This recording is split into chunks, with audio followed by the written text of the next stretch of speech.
They called him the Beast of the Colosseum, and my husband bought him like livestock to father the child he could never give me.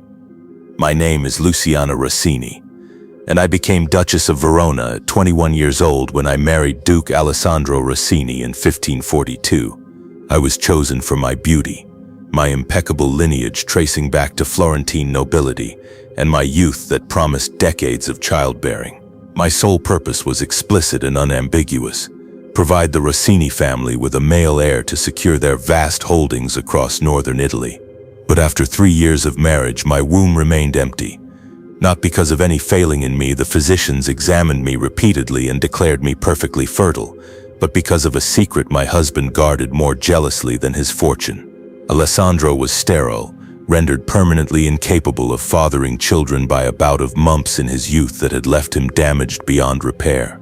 And in 1545, with rival families circling and his brother Antonio positioning to inherit everything, my husband made a decision that would shatter 3 lives and rebuild them in ways none of us could have imagined.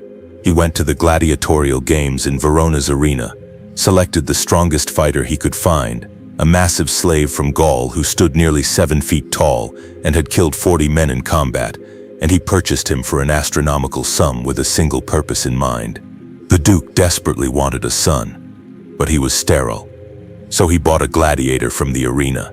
He pushed the beast into my bedchamber and told me, his weeping wife, "Ignore your rank, just give me an heir." This is the story of how a desperate nobleman's brutal solution, a terrified duchess's survival, and a gladiator's unexpected capacity for gentleness created the most scandalous succession in Italian history, and how the son born from that arrangement would eventually unite the warring families of northern Italy and force society to confront the terrible price of dynastic obsession. Let me take you back to 1542, to the day I arrived at the Palazzo Rossini in Verona as a bride who understood nothing about the man I was marrying or the nightmare that awaited me. The Rossini family controlled enormous wealth, vineyards and trade routes and banking interests spanning from Venice to Milan. They were one of the great families of northern Italy, powerful enough to negotiate with kings and wealthy enough to build palaces that rivaled royal residences. Alessandro was 38 years old when we married, twice widowed, both previous wives having died childless under circumstances the family never fully explained. I was 21, educated in the arts and literature, trained in household management, and raised to understand that my value lay entirely in my ability to produce sons. The wedding was spectacular, held in Verona's cathedral with guests from across Italy. I wore Venetian silk embroidered with gold thread and pearls, a dress so elaborate it took 4 women to dress me. Alessandro was handsome in his formal attire, tall and well-built despite his age, with the sharp features and dark hair characteristic of northern Italian aristocracy. He smiled at me during the ceremony, and I allowed myself to hope that this arranged marriage might become something tolerable, perhaps even affectionate. The wedding night destroyed any such hope with brutal efficiency. Alessandro came to my chambers as tradition demanded, dismissed the witnesses who had seen us enter the bedroom together, and then stood by the window staring out at the city below. "Luciana," he said without turning to face me, "there is something you must understand before we proceed with this farce." I was sitting on the edge of the bed, terrified and innocent, with only the most basic understanding of what was supposed to happen between husband and wife. "What must I understand, my lord? I cannot give you children. I am sterile, permanently damaged by illness when I was 16. The physicians confirmed it years ago. My first 2 wives knew. Both threatened to reveal the truth publicly. Both died before they could do so. And if you're clever, you'll understand what that means for your own safety. I felt ice in my veins. You murdered them. I protected the family reputation, which amounts to the same thing. And I'm telling you this now so you understand the stakes clearly. You will maintain the fiction of a normal marriage. You will never speak of my condition to anyone. You will play your role as Duchess and pretend we are attempting to conceive. And if you betray me, you will die just as they did, quietly and attributed to illness. So your choice is simple, Luciana. Live comfortably as a duchess keeping my secret, or die young because you couldn't keep your mouth shut." The cruelty was breathtaking. I was 21 years old, just married, and being told by my husband that he'd murdered his previous wives and would kill me too if I revealed his sterility. "What about children?" I managed to ask. What about the heir everyone expects? We'll address that when it becomes necessary. For now, we maintain appearances. He left me alone in the marriage bed, and I spent the night crying into silk pillows in a palace that had suddenly become a prison. The first year, I played my part perfectly. Alessandro and I maintained the illusion of a normal marriage. He would visit my chambers occasionally, stay long enough for servants to notice and leave. The household assumed we were attempting to conceive. When no pregnancy occurred after 12 months, whispers began circulating. Perhaps the new Duchess was barren like the previous two wives. Perhaps the Rossini line was cursed. Perhaps God was punishing the family for some unknown sin. By the second year, the pressure from Alessandro's extended family became intense. His younger brother Antonio, married with 3 sons, began making pointed comments about the succession. If Alessandro remained childless, Antonio's eldest son would inherit the Rossini fortune. Other relatives started positioning themselves for the eventual power shift, creating factions and alliances based on the assumption that Alessandro's line would die with him. The Duke's advisors urged him to set me aside, find a younger wife, someone whose womb might prove more receptive. Alessandro refused, not from any affection for me. We barely spoke outside of public appearances, but from pride. Admitting the marriage had failed meant risking exposure of his sterility, and that was unacceptable. By the third year, 1545, the situation reached crisis point. Antonio openly began challenging Alessandro's decisions, suggesting that a childless duke should step aside for someone capable of securing the family's future. Other noble families in Verona sensed weakness and started encroaching on Rossini business interests.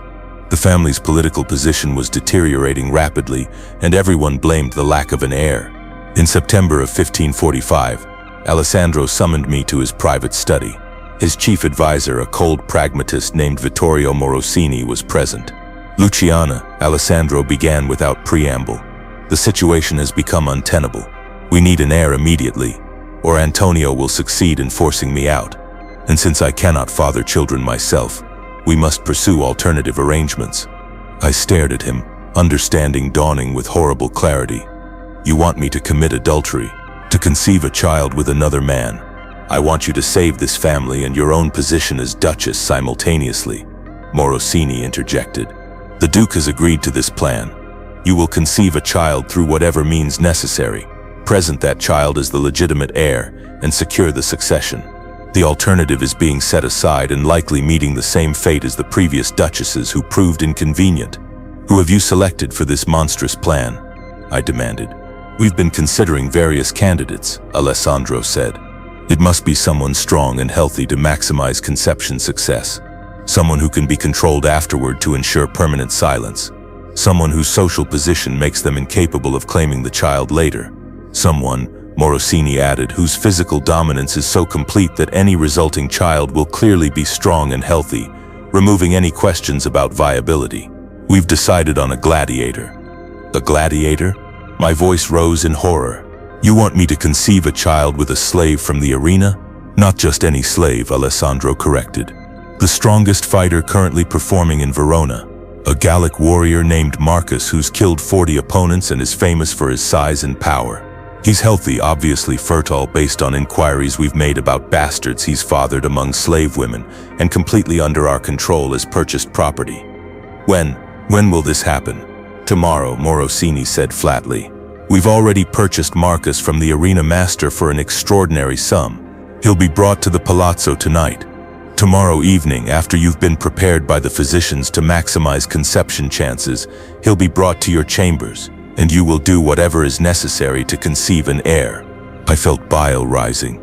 "Please, this is unconscionable. You're asking me to be raped by a slave, to be treated like breeding stock. I'm asking you to fulfill your duty as Duchess." Alessandro's voice was cold. "Every woman in your position exists to produce heirs. Usually that happens through marriage. In this case, it will happen through more creative arrangements. But the result is the same. You'll carry a child, birth an heir, and secure the family succession. Your personal feelings about the process are irrelevant. And if I refuse, then you'll be dead within the week, just like my previous wives, and I'll select a new Duchess who's more compliant. The choice is yours, Luciana, but choose quickly because we're proceeding with or without your cooperation." I had no choice, and we all knew it. I could submit to this horror and survive, or refuse and die. That evening, they brought Marcus to the palazzo. I saw him from my chamber window, being led across the courtyard in chains by 6 guards. He was massive, easily the largest man I'd ever seen. Perhaps 6 feet and 9 inches tall, with shoulders like an ox, and arms thick with muscle from years of arena combat. He wore only a simple tunic that barely contained his enormous frame, and even from a distance I could see scars covering his visible skin, marks from swords and spears, and the countless fights that had kept him alive. His hair was long and dark, pulled back from a face that looked hard and weathered. He moved with the fluid grace of a trained fighter despite the chains, and when he looked up at the palazzo, I saw his eyes for a moment, dark and alert and utterly devoid of hope. They took him to the servants' quarters, locked him in a secure room, and left guards posted outside. The palazzo buzzed with rumors. The Duke had purchased a Gladiator.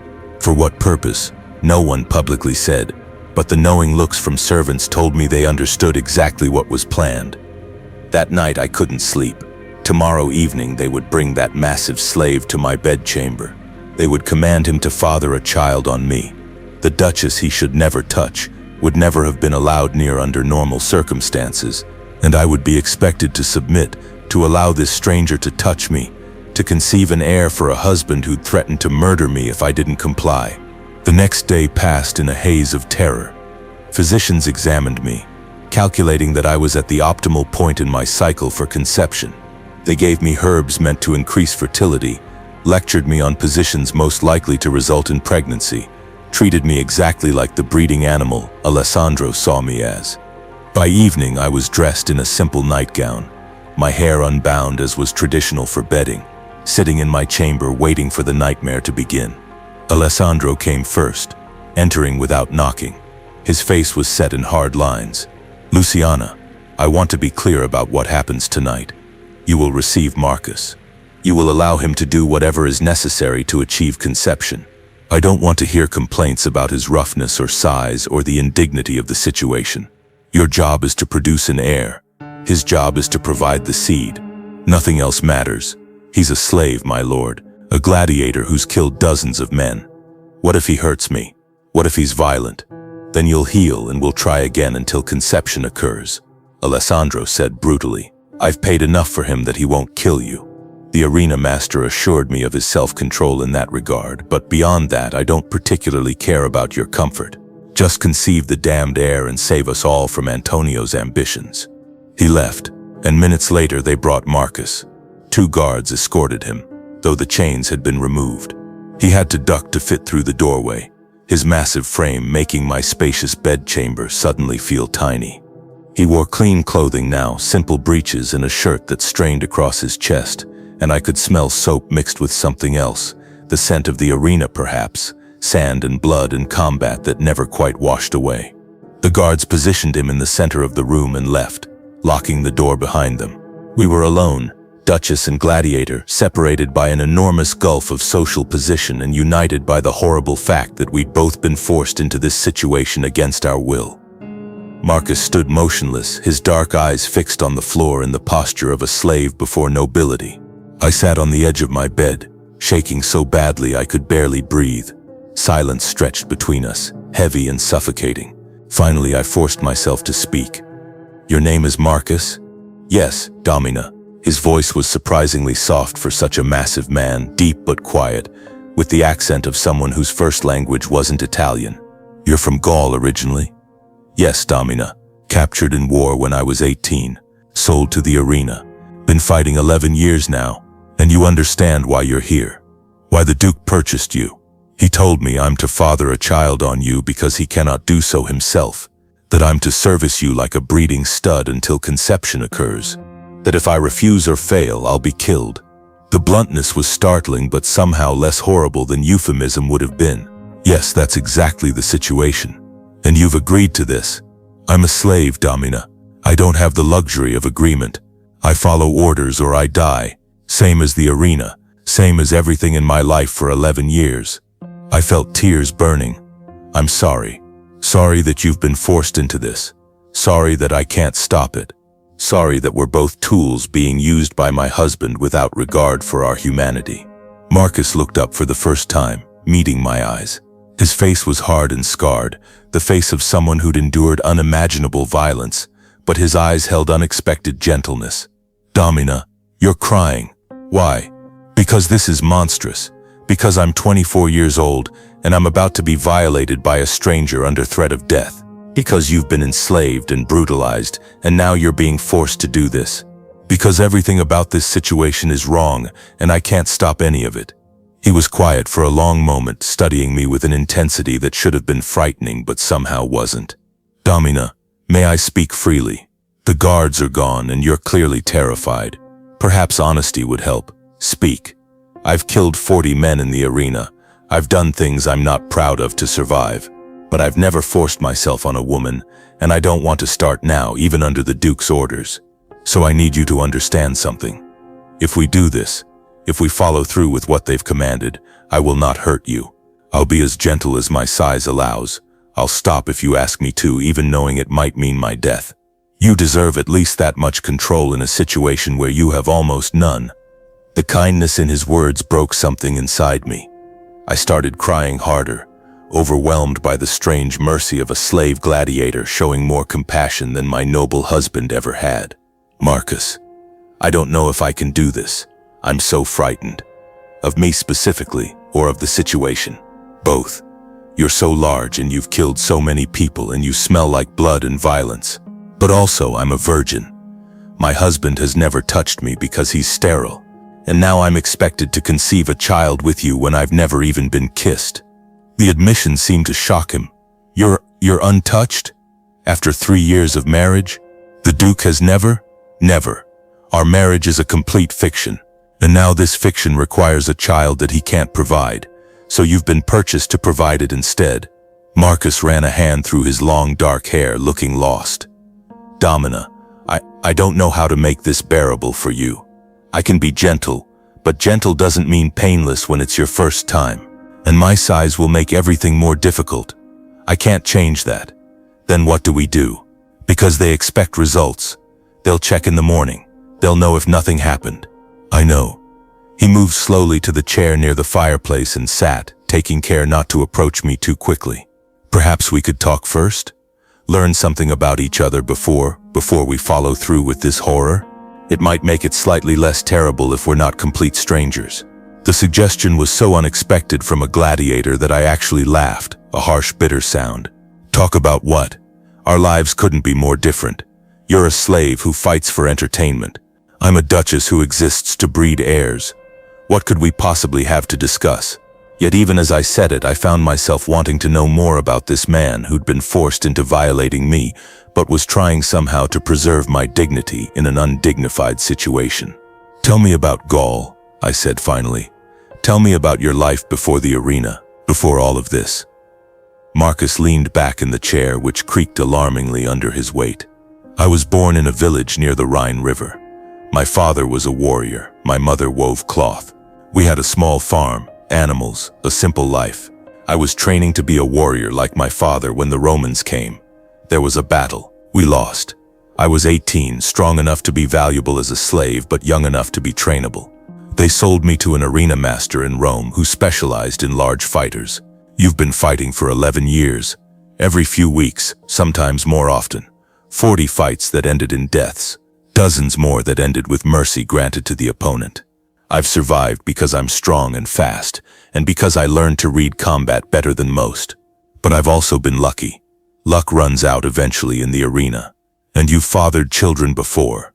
The Duke mentioned inquiries. A few bastards among slave women over the years. Nothing I could claim or protect.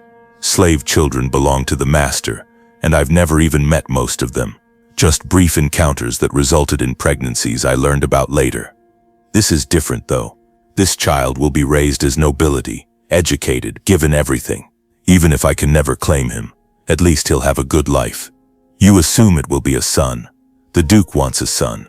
Everyone always wants sons. Daughters are valuable only for marriage alliances. If I birth a daughter, I'll probably be forced to do this again until I produce a male heir." Marcus's expression darkened. "I hadn't thought of that.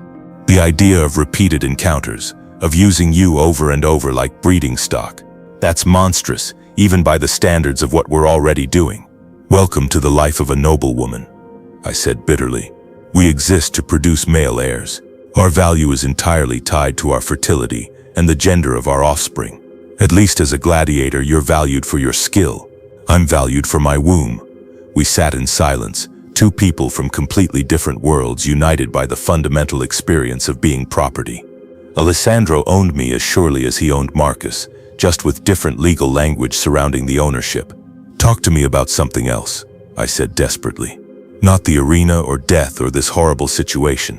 Tell me something about who you are beyond all of that. What do you mean? What do you think about when you're not fighting? What do you dream about? Freedom, he said immediately. I dream about freedom constantly. About going back to Gaul, to my village if it still exists.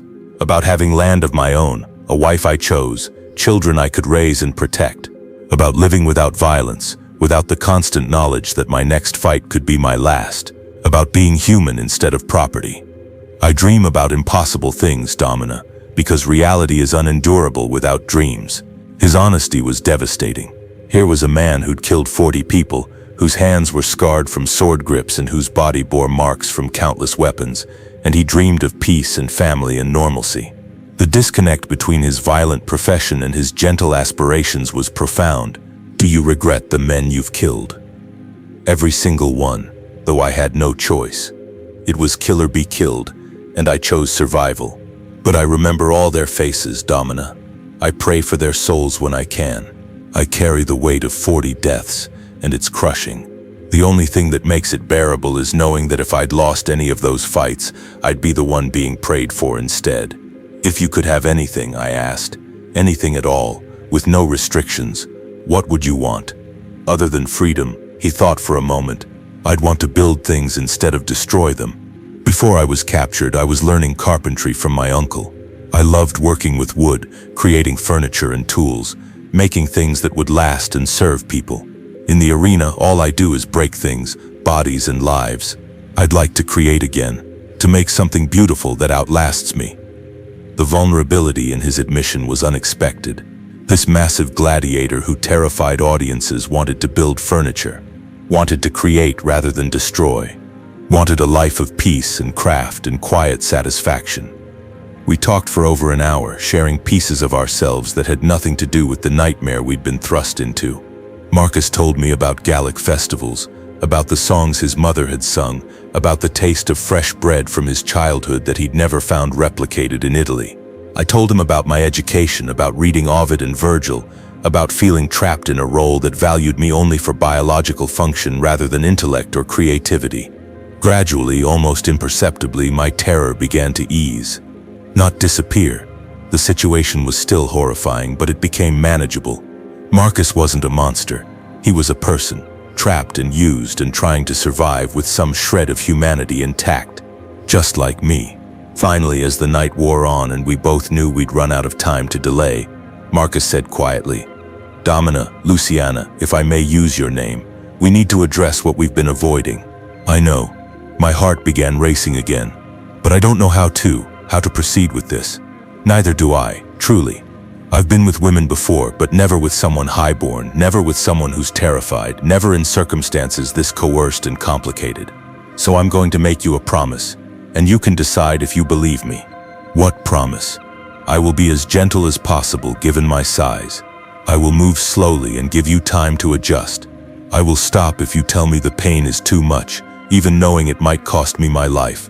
And I will try, impossibly, to make this bearable rather than just endurable. You deserve at least that much, Luciana. You deserve dignity and care even in the midst of this violation. His sincerity was undeniable, and something in me made a decision. If this was going to happen, and we both knew it had to happen, I would rather it be with someone who'd shown me kindness than with a stranger who might be brutal. Marcus, I said, standing on shaking legs, I've decided something. I can't stop this. The Duke has made his command clear and my life depends on compliance. But I can choose how I face it. And I choose to trust you, to believe that you'll keep your promise about gentleness. So let's do what we must, and pray that God forgives us both for doing it under coercion. He stood as well, towering over me, his massive frame suddenly overwhelming in the intimate space. "I'll be worthy of that trust," he said softly. "I swear it." What happened next I will describe only briefly, because some experiences are too private and too painful to detail fully. Marcus kept his promises. He was extraordinarily careful, constantly asking if I was comfortable, if I needed him to stop, if the pain was bearable. His size made everything difficult and frightening, but his gentleness was real. He guided me through each step with patience, whispering reassurances, maintaining eye contact so I never felt like just a body being used. When it was over, I lay in the bed and cried while Marcus sat on the floor across the room giving me space. I could see tears on his scarred face as well. "I'm sorry," he said, his voice rough. "Luciana, I'm so sorry. I know those words mean nothing, but I'm sorry for all of it." "You did what you had to do," I replied through my tears. "What we both had to do to survive. There's nothing to apologize for." "There's everything to apologize for." He looked up, meeting my eyes. "I've killed men in combat and called it duty, but forcing myself on you, even with your technical consent under threat of death, that's different. That's a violation I'll carry for the rest of my life alongside all those arena deaths. I'll pray for forgiveness, but I don't expect to receive it." We didn't speak again that night. Marcus eventually fell asleep on the floor, refusing to share the bed even when I offered. I lay awake watching him breathe, this massive warrior who'd been more gentle than my noble husband, and tried to comprehend the bizarre reality I was living. In the morning, Alessandro's physicians came to examine me, checking for evidence that the deed had been done. They confirmed it clinically and left. Marcus was taken back to his quarters by guards. We didn't even get to say goodbye. Alessandro summoned me to his study that afternoon. His expression was satisfied. "The physicians confirm you were successfully bedded. Now we wait to see if conception occurred. If it did, excellent. If not, Marcus will be brought back to your chambers again next month and every month after until pregnancy is confirmed." The thought of enduring that repeatedly made me ill, but I just nodded. "Yes, my lord. And Luciana, one more thing. You will have no further contact with Marcus beyond what's necessary for conception. He's a slave and a tool. Don't develop any inappropriate attachment. Any affection you might feel is simply confusion brought on by an unusual situation. Do you understand?" "I understand perfectly, my lord." But inside I was already mourning the loss of the one person who'd shown me genuine kindness in 3 years of marriage. The next 6 weeks were torment. I waited for my monthly courses, half hoping they would come and prove I wasn't pregnant so I wouldn't be forced to endure repeated encounters, half praying they wouldn't because something in me wanted Marcus's child, wanted proof that at least some good could come from horror. I watched for Marcus around the palazzo, occasionally seeing his massive figure in the distance when Alessandro had him performing labor in the gardens or stable, making use of his strength now that he'd served his primary purpose. We never acknowledged each other. The social distance between Duchess and slave was too vast to bridge publicly. In late October, my courses failed to appear. The physicians examined me with their invasive procedures and delivered the news that both excited and terrified me. "Domina, you carry a child." The announcement spread through the palazzo and then through Verona society like wildfire. The Duchess was finally pregnant. The Rossini line would continue. Alessandro would have his heir. Antonio's ambitions were thwarted. The Duke appeared overjoyed publicly, embracing me before witnesses, thanking God for blessing our marriage at last. In private, he was coldly satisfied. "You've done your duty adequately. Now you simply need to carry the child to term and deliver a healthy son. Try not to fail at this final stage." Only 3 people knew the truth. Alessandro, who'd arranged it, Marcus, who'd fathered the child, and me, who'd endured it. We maintained absolute silence, each for our own reasons. The Duke to preserve his reputation, Marcus to preserve his life, and me to preserve my sanity and my baby's future. I carried the child through the autumn and winter. The pregnancy was healthy, monitored obsessively by physicians who reported every detail to Alessandro. He played his role of expectant father perfectly in public, solicitous and protective. In private, we barely spoke except when he wanted updates on the pregnancy's progress. I thought about Marcus constantly, wondered if he knew I was pregnant with his child, wondered if he thought about the baby growing inside me, wondered if he felt any connection to the life we'd created together in that horrible night. I saw him occasionally around the palazzo, always at a distance, always separated by the unbridgeable gulf of our social positions. Once, when I was 4 months pregnant and walking in the gardens, I passed close enough to make brief eye contact. I saw his gaze drop to my swelling belly, saw recognition and pain flash across his face. Then he bowed respectfully as a slave should before nobility and moved away, and I wanted to scream at the injustice of it all. On April 20th, 1546, I went into labor. The birth was brutal, lasting nearly 30 hours of agony before the child finally emerged. A son, healthy and enormous, weighing close to 12 pounds. The physicians cleaned him and placed him in my arms, and I looked down at my baby for the first time. He was perfect, beautiful, and he looked exactly like his father. The child had Marcus's dark hair, his broad features, his massive hands even as a newborn.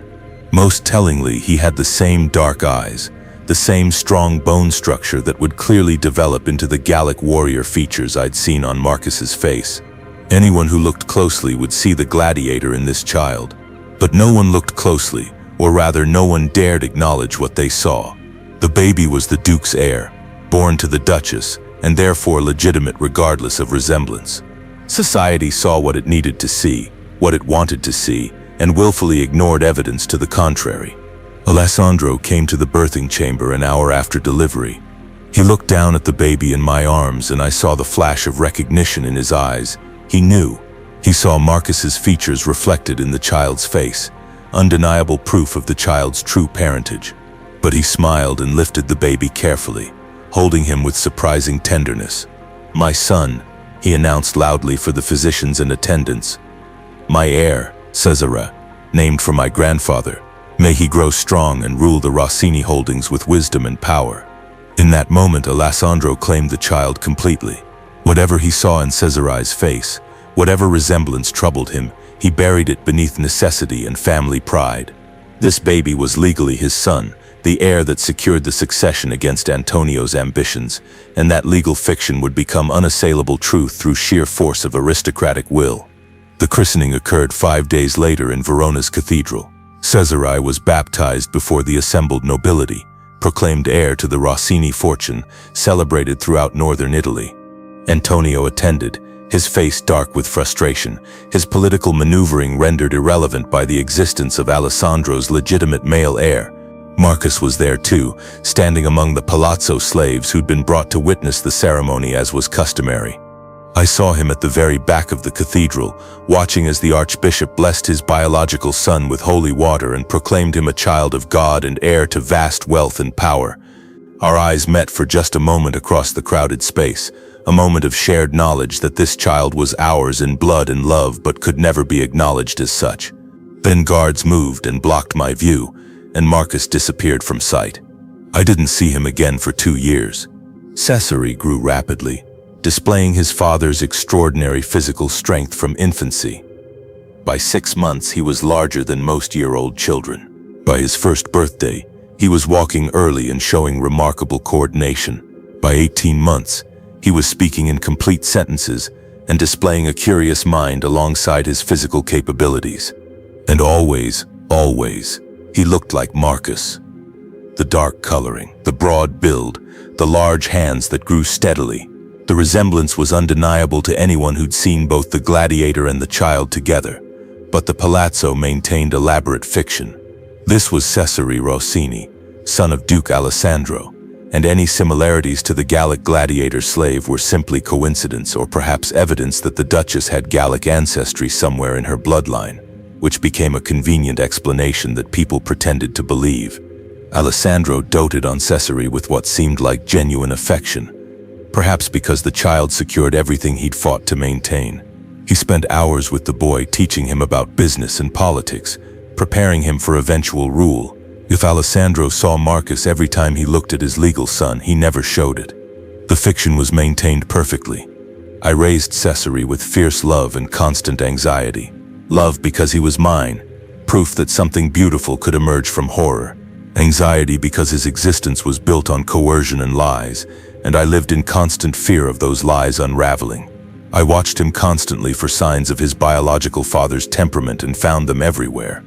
Marcus's unexpected gentleness despite his size, his thoughtfulness, his capacity for both strength and mercy, all of it present in my son. When Cesare was 2 years old, he saw Marcus for the first time that he could remember.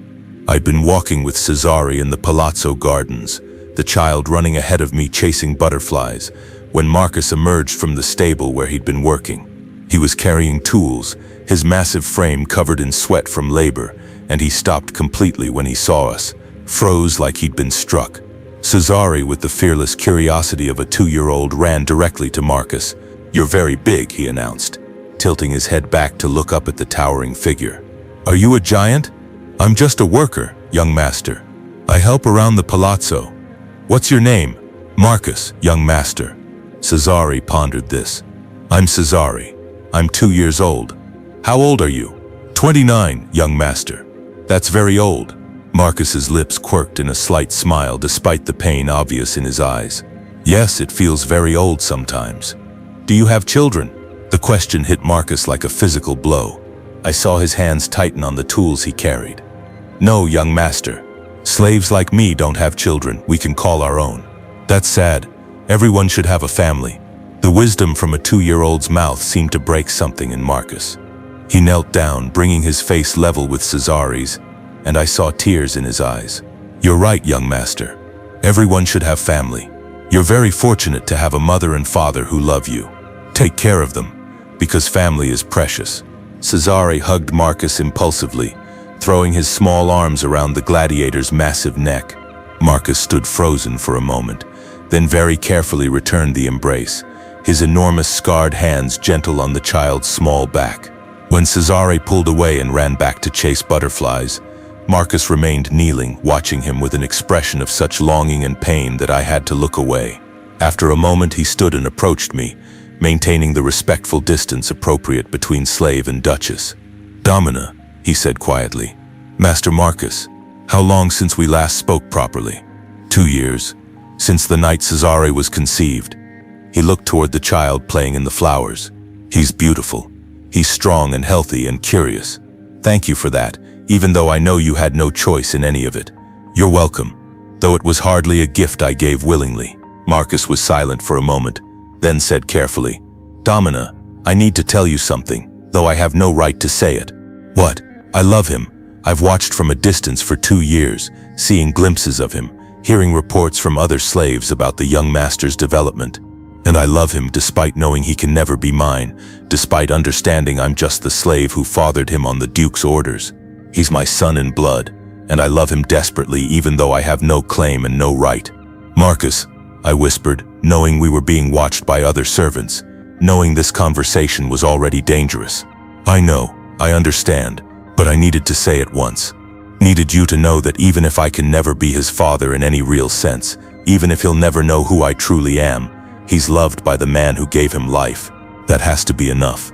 He bowed and walked away before I could respond, and I watched him go with tears streaming down my face. Cesare ran back to me, pulling on my dress. "Mother, why are you crying?" "Because sometimes grown-ups cry when they're happy." "Darling, was I happy?" The slave seemed nice. He was very gentle. He is nice. He's one of the kindest people you'll ever meet, even though the world has been cruel to him. Can we talk to him again? Sometimes, perhaps someday. But right now, we need to return inside. It's getting late. That night, Alessandro summoned me to his study. His expression was dangerous. "I heard you spoke with Marcus in the gardens today." "Yes, briefly." Cesare approached him. "I've told you to avoid contact with that slave. Any interaction raises questions. Alessandro, he's your son's biological father. Completely ignoring his existence is impossible in a palazzo this size." "The child is my legal son," Alessandro corrected viciously. "Marcus is simply property that served a function, and you will stop looking at him as anything more than that, Luciana, or I'll sell him away and you'll never see him again. Is that what you want? To explain to Cesare why the kind slave disappeared?" "No, my lord." "Then maintain appropriate distance. The arrangement served its purpose. Now we all move forward with our assigned roles." Alessandro was right in one sense. We did move forward, maintaining our roles. But the encounter had changed something. Cesare asked about Marcus occasionally over the next months, wanting to see the giant kind slave again. I would deflect, redirect, but I couldn't stop my son's natural curiosity about a man who looked remarkably like him. In 1548, when Cesare was 2.5, political crisis erupted. Antonio, frustrated by being permanently displaced in the succession, began spreading rumors, whispers about the Duke's sterility, questions about Cesare's parentage, suggestions that perhaps the Rossini heir wasn't actually Rossini blood. The rumors gained traction quickly. People had wondered about the Duke's previous childless marriages, about the sudden pregnancy after purchasing a massive Gladiator, about young Cesare's startling resemblance to the Gallic slave rather than to Alessandro. Antonio provided just enough detail to make people question without directly accusing, letting doubt do the work of destroying Alessandro's legitimacy. By summer, the situation was critical. Several prominent families were demanding proof of Cesare's legitimacy. Some nobles suggested the child should be examined, questioned, investigated. Antonio positioned himself as the alternative, arguing that if Alessandro's line was tainted by illegitimacy, his own sons should inherit instead. Alessandro called an emergency meeting with his advisors. Morosini, myself, and several trusted confidants gathered in the study while Alessandro paced like a caged animal. "Antonio is destroying us," he said furiously. "These rumors are undermining everything. We need to stop them decisively." "How?" Morosini asked. "The more we deny, the more people wonder if there's truth beneath the accusations. We need to eliminate the source of speculation," another advisor suggested. "Send Marcus away. Sell him to a distant arena or have him killed. Without the physical evidence of resemblance, people will gradually forget." "No," I said immediately. All eyes turned to me. "Luciana, this doesn't concern you," Alessandro started. "It absolutely concerns me. You're talking about killing or selling the biological father of your heir, the man who gave you the son that saved your position, the man who's done nothing wrong except follow your orders. How can you even consider it? Because keeping him here is a constant reminder of the truth," Alessandro replied. "Every time someone sees Marcus and Cesare together, the resemblance reinforces Antonio's accusations. We need to remove that visual evidence." "Then you're cowards," I said hotly. "All of you. Rather than face the truth and defend it, you want to eliminate inconvenient evidence and hope the problem disappears. But it won't disappear. The rumors exist now. Selling or killing Marcus won't stop them, it will just make us look guilty. So what do you suggest?" Morosini demanded. "Tell the truth," I said, "before Antonio can use it against us. Tell the truth ourselves.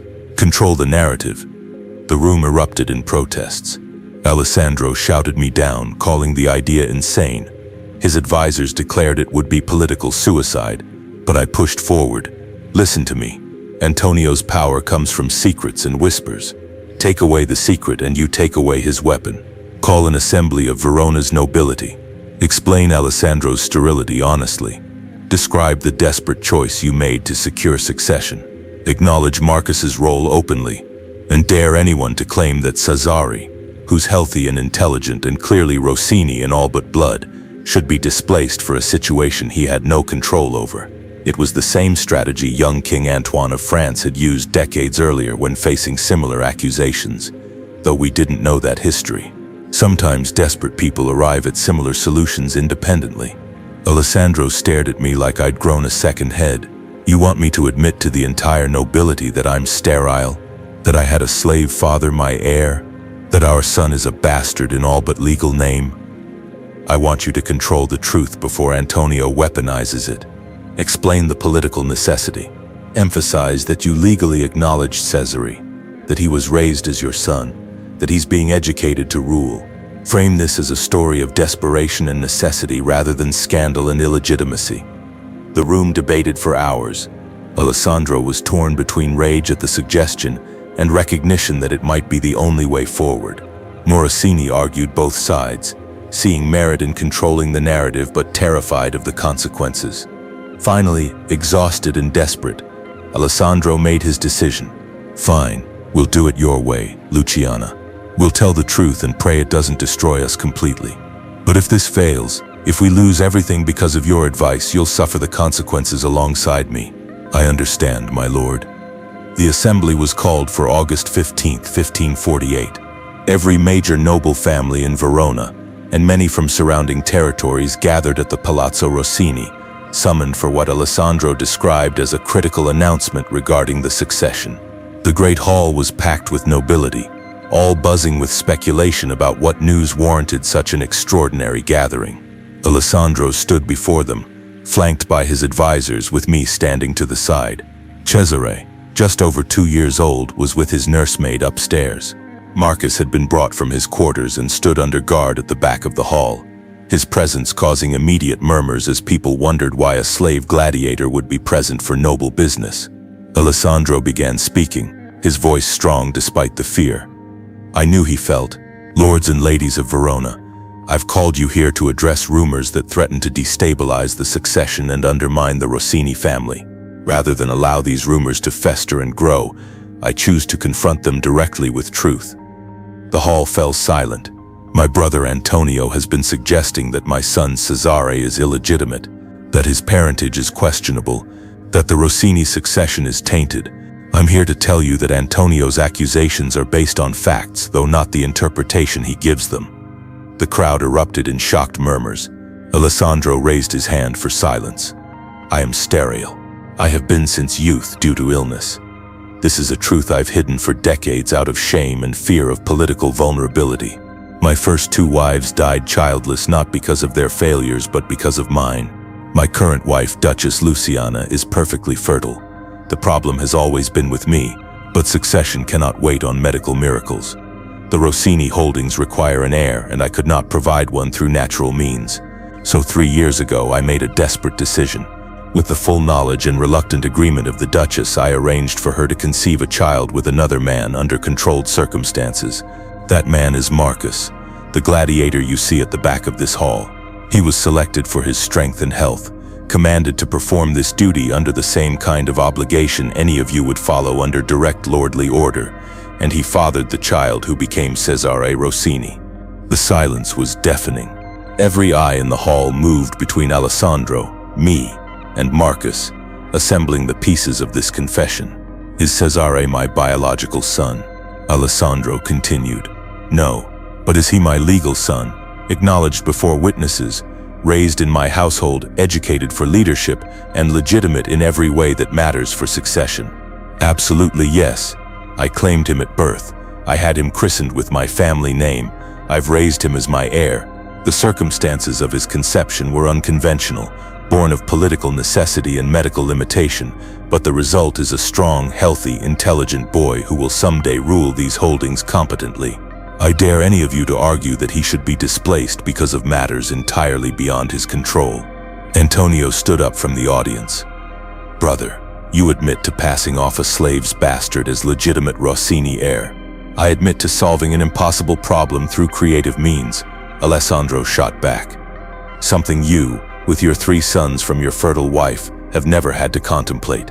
Tell me, Antonio, if you were sterile and the family holdings were at stake, would you let everything fall to distant cousins, or would you find a way to secure succession? The question hung in the air. Antonio had no good answer. But the law, another noble called out. Succession laws require legitimate blood. Succession laws require acknowledgement by the sitting lord. Alessandro countered. Which I provided. Cesare is legally my son in every sense that matters. The blood that created him is less important than the name I gave him, and the inheritance I've secured for him. And what of the slave? Someone else demanded. What becomes of Marcus now that this is revealed? Marcus remains in my household, Alessandro said. He performed a duty I commanded. He's maintained silence and caused no trouble. He deserves to live out his life in whatever peace a slave can achieve, not punishment for following orders. I stood up, drawing attention to myself. Many of you are fathers. You understand the length a man will go to secure his family's future. My husband faced an impossible situation, sterility that threatened everything his ancestors built. The solution was unconventional and difficult for everyone involved, including me and Marcus. But the result is a child who will serve Verona well as the next Rossini lord. Judge us harshly if you must, but remember that desperation drives people to choices they never imagined making. The assembly debated for hours. Nobles argued about legitimacy, about tradition, about whether a slave-fathered child could truly inherit noble holdings. The church representatives present were horrified by the admission of arranged adultery, but reluctantly acknowledged that legal acknowledgement constituted sufficient legitimacy under both civil and canon law. Some supported Alessandro's pragmatic solution. Others demanded Cesare be displaced in favor of Antonio's line. The debate raged through the afternoon and into evening. Finally, Morosini stood and addressed the assembly. "Lords and ladies, we can debate theology and law endlessly, but the practical reality is this. Cesare Rossini is 2 years old, healthy, acknowledged, and already being groomed for leadership. Displacing him now would require invalidating the Duke's explicit acknowledgement, which sets a dangerous precedent for any of you who might face similar medical limitations. It would also throw Verona into succession crisis, potentially inviting outside interference from Venice or Milan, who would love to exploit our internal conflicts. The choice is simple. Accept the unconventional solution to Duke Alessandro's legitimate problem, or tear the Rossini holdings apart and watch other powers benefit from our chaos." Pragmatism won, as it often does among nobility. The assembly, after much grumbling and moral posturing, ultimately accepted Cesare as legitimate heir. Antonio's faction collapsed as nobles recognized that challenging the acknowledgement was legally impossible and politically stupid. The succession was secured, but at tremendous cost to Alessandro's reputation and pride. In the aftermath of the assembly, Alessandro did something unexpected. He freed Marcus. At a formal ceremony 3 days later, with witnesses present, the Duke signed papers freeing Marcus from slavery and granting him a small property outside Verona, along with enough money to establish himself as a free man. "Marcus," Alessandro said formally, "you performed a duty I commanded under impossible circumstances. You've maintained discretion and caused no disruption despite knowledge that could have destroyed us. As thanks, and as acknowledgement of your role in securing the Rossini succession, I grant you freedom and the means to live independently. Go in peace and know that your son, though he can never call you father publicly, will be raised well." Marcus stood in shock, the freedom papers in his enormous scarred hands, clearly unable to process that his 11-year nightmare as a slave was ending. He looked at Alessandro, then at me, then at the papers. "Thank you, my lord," he finally managed. I never expected this. Take your freedom and use it well. And Marcus, one more thing." Alessandro's voice softened slightly. "Thank you for being gentle with my wife when you could have been brutal. Thank you for giving us a son worth protecting. Whatever else happens, you did what was asked of you with more humanity than anyone could have reasonably expected." Marcus bowed deeply and left to begin his new life as a free man. 2 weeks later, he came to say goodbye. He found me in the gardens where Cesare was playing. The child, now understanding more, ran to Marcus with obvious joy. "Marcus, you came back." "I did, young master, but only briefly. I came to say goodbye." "You're leaving. Where are you going?" "Away from Verona, away from the palazzo, to start a new life somewhere else." Cesare's face fell. "But I'll miss you. And I'll miss you, young master. But sometimes people have to leave even when they don't want to. Remember me kindly and grow up strong and just. Be the kind of man who treats everyone with dignity, regardless of their station. Can I hug you goodbye?" "Of course." Marcus knelt and Cesare threw his arms around the gladiator's neck. Marcus held him tightly for a long moment. This final embrace between father and son who could never acknowledge their relationship. When Cesare finally pulled away and ran back to his toys, Marcus stood and approached me. "Domina. Luciana," he corrected himself. "Now that I'm free, this is goodbye. Where will you go?" "Back toward Gaul if I can. Maybe I'll find what remains of my village. Maybe I'll just find somewhere peaceful and build the life I've always dreamed of. Either way, I'll be free of violence finally. I wish you every happiness, Marcus. You deserve peace after everything you've endured. As do you." He looked at Cesare playing in the flowers. "Take care of him. Raise him well. Tell him someday when he's old enough to understand. Tell him that his biological father loved him even though they could barely know each other. Tell him that desperation forced impossible choices on good people, and that he was wanted and valued from the moment of his conception. I promise." Marcus started to leave, then turned back. "Luciana, One more thing I need to say. What? Thank you for seeing me as human that first night. For talking to me, learning about me, treating me as a person rather than just a tool. Those hours we spent in conversation before the horror gave me back something I'd lost in the arena, the sense that I was more than just a weapon. Whatever else happened, however terrible the circumstances, you reminded me I was human, and I'll carry that gift for the rest of my life. Marcus, I don't know what to say. Say you'll remember me kindly, that when you think of that night, you'll remember not just the violation but also the gentleness, not just the coercion but also the unexpected connection. Let me exist in your memory as the man who tried to preserve your dignity rather than just the slave who fathered your child. I'll remember you as someone who showed me more compassion in one night than my husband has shown in 6 years of marriage. As someone who had every excuse to be brutal but chose gentleness instead. As someone who gave me a son I loved desperately and who tried to make an impossible situation bearable. That's how you'll exist in my memory, Marcus, and that's how I'll describe you to Cesare when he's old enough to understand. Marcus smiled, tears in his dark eyes. Then I can live with that.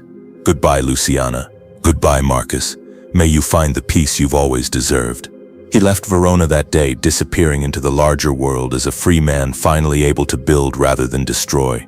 I never saw him again, though I heard occasional reports through merchants who traveled the trade routes. Marcus had settled in southern Gaul, established a carpentry business, married a widow with children and built a life of quiet craft and family. He'd found his dream of creation after so many years of destruction. Cesare grew up knowing the truth from the time he was old enough to understand. Alessandro and I decided early that honesty was better than discovery. So when Cesare was 7, we sat him down and explained everything. His biological father was Marcus, the freed gladiator. His legal father was Alessandro. His conception had been arranged out of necessity, and he was loved by all 3 of his parents in different ways. Cesare took the news with remarkable maturity. I understand, he said slowly. Father Alessandro gave me a name and position and education. Father Marcus gave me life and tried to give me gentleness, and Mother gave me love and honesty. I'm fortunate to have had 3 parents who cared about me, even if the circumstances were complicated. You're wise beyond your years, I told him. How do you feel about all of this? I feel grateful, he replied. Grateful that desperate people tried to do right by me even in impossible situations. Grateful that I was acknowledged and protected. And grateful that someday I'll get to rule these holdings and maybe make things better for people who face impossible choices like all of you did. He became Cesare the Just, eventually taking control of the Rossini holdings at age 20 and ruling with a combination of his biological father's physical strength and his mother's political intelligence. He reformed treatment of slaves in Verona, improved conditions for gladiators, established legal protections for women in arranged marriages. Everything he did reflected the complicated heritage of his birth. Alessandro died in 1565, leaving everything to Cesare without dispute. On his deathbed, he called me to his side. Luciana, I was a terrible husband to you. I threatened you, used you, treated you like property. But I want you to know, Cesare was worth all of it. He's a better man than I ever was, precisely because he carries Marcus's decency alongside your intelligence. I'm sorry for the pain I caused, but I'm not sorry for the result. I forgive you, I said, and I meant it. We all did terrible things to survive and secure the future. What matters is that Cesare became someone good despite it all. Alessandro died peacefully, and Cesare inherited without challenge. The succession Alessandro had been so desperate to secure was finally fully realized. I tried to find Marcus after Alessandro's death, sending letters through merchants and using contacts across Gaul. I wanted him to know that Cesare ruled well, that his son had become someone worth being proud of, that the child conceived in horror had grown into a man of justice and compassion. I never received a reply, though I couldn't be certain the letters reached him. In 1570, news finally came. Marcus had died peacefully in his sleep at his home in Gaul, surrounded by his wife and stepchildren. He'd lived 22 years as a free man, building furniture and living the quiet life he'd always dreamed of. The letter from his widow included a small package. Inside was a wooden carving of a mother and child, exquisitely detailed, showing a woman holding a baby with tenderness and love. A note in Marcus's handwriting accompanied it. For Luciana, if she ever inquires about me, made from memory of the night Cesare was conceived, when you held him for the first time, and I saw you become a mother. You were beautiful in that moment despite everything we'd endured. Keep this and remember that beauty can emerge from darkness, that gentleness can exist in brutal circumstances, that love can grow in impossible soil. Tell Cesare I was proud to be his father, even from a distance. Tell him I loved him always. Marcus. I held the carving and wept for the gentle gladiator who'd been forced into my life, who'd shown me kindness in the midst of horror, who'd given me the greatest gift possible and then stepped away to let that gift flourish. I kept the carving on my desk for the rest of my life, a reminder that humanity persists even in darkness.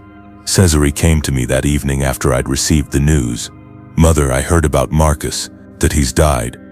Yes, I'm sorry you never got to know him properly. We had one brief meeting when I was young, and then he left. But I've always felt connected to him somehow. The physical resemblance, yes, but also something deeper. A sense that he gave me more than just life. He gave you gentleness, I said. In circumstances where he could have been brutal, he chose kindness. He gave you strength tempered with mercy, physical power combined with moral thoughtfulness. Everything good about you traces back to both your fathers, Cesare. But the gentleness is all Marcus.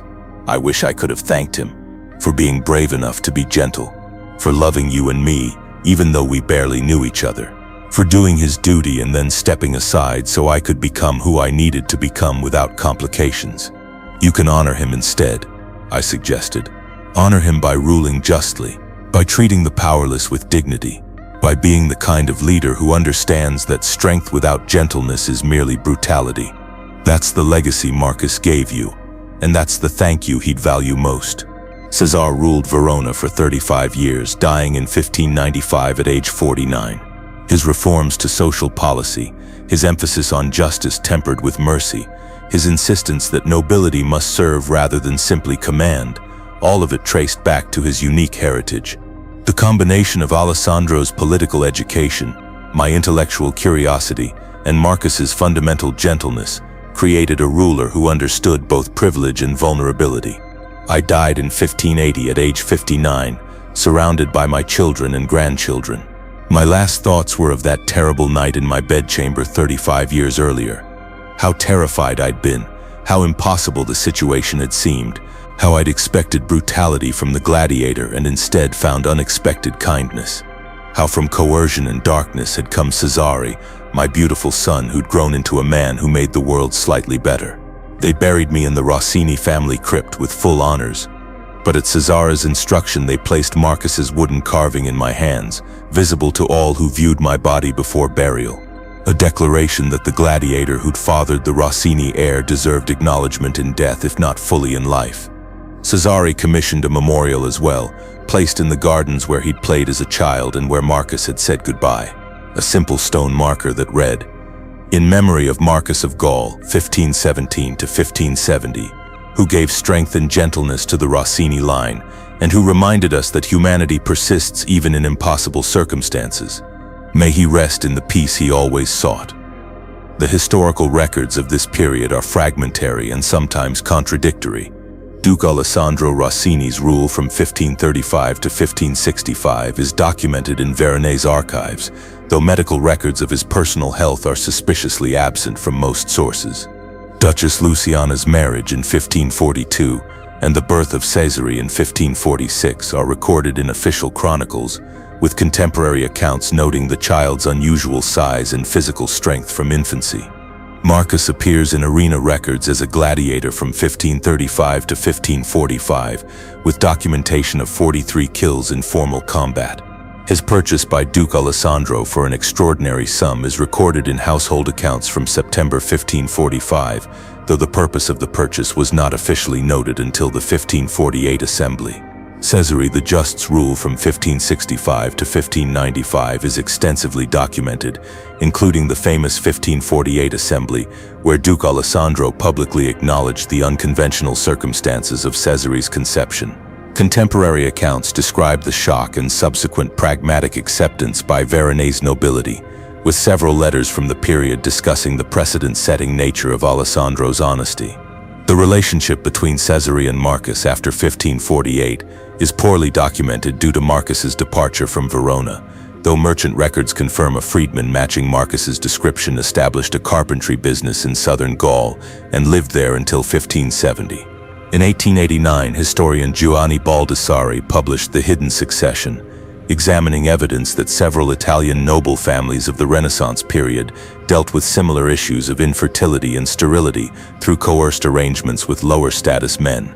The book created significant controversy, but was accepted as credible based on primary sources, medical analysis, and patterns in succession records showing sudden births after long childless periods. The wooden carving mentioned in Duchess Luciana's burial records was preserved by the Rossini family and donated to the Verona Museum of History in 1923, where it remains on display as an example of Renaissance craftsmanship and a testament to the complicated human stories behind dynastic succession. Caesare's garden memorial to Marcus survived until World War II, when it was destroyed during bombing raids. It was rebuilt in 1955 based on drawings preserved in family archives, and continues to serve as a reminder of the gladiator whose gentleness shaped a noble line. Caesare's personal writings, discovered in 1962 during renovation of the Palazzo Rossini, provided detailed confirmation of his awareness of his dual parentage and his complex relationship with both fathers. The letters reveal a man deeply thoughtful about the circumstances of his birth, who concluded that honest acknowledgement of difficult truths mattered more than maintaining comfortable fictions. This is the story of Luciana Rossini and Marcus of Gaul, whose coerced encounter created a ruler and whose survival of impossible circumstances demonstrates that gentleness can persist even in brutality, that humanity endures even in coercion, and that love of a kind can emerge from the darkest situations.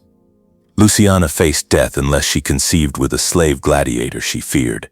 Marcus was commanded to violate everything he believed about consent and dignity, but together they created Caesare the Just, a ruler who governed with wisdom precisely because he understood both privilege and powerlessness, both strength and vulnerability, both the costs of desperation and the value of mercy.